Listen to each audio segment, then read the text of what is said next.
জামাতের কর্মীরা সারা পৃথিবীতে কালেমার দাওয়াত দিয়ে যাবে।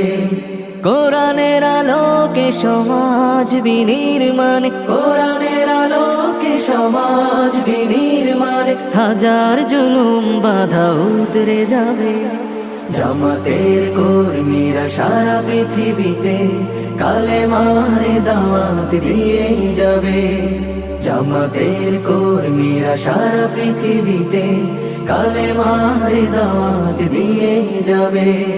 যাদের আদর্শে নবীজি চেতনা ইসলাম, শান্তি কায়েমে যারা শপথ নিল, যারা দিনে রাতে ময়দানে খেটে যায় নির্ভীক,